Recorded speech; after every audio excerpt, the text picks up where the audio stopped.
Hello, friends. Have you heard of polycystic ovaries? Or do you know someone who has PCOD? Are you tired of taking pills after pills, tests after tests? Are you tired of irregular periods? Don't worry, friends. I got an easy and permanent solution for PCOD. Welcome to the world of mudras.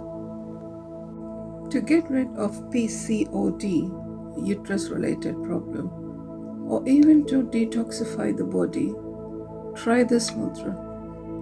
For this mudra, you have to take the ring finger, the middle finger, and the thumb, and just touch the tip of all these three fingers, like that.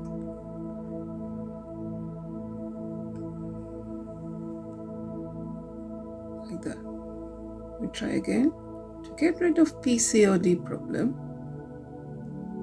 try this mudra.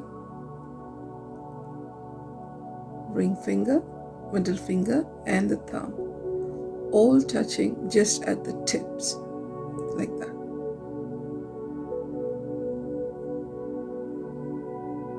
Do this mudra for 5 to 10 minutes every day. Get rid of PCOD permanently.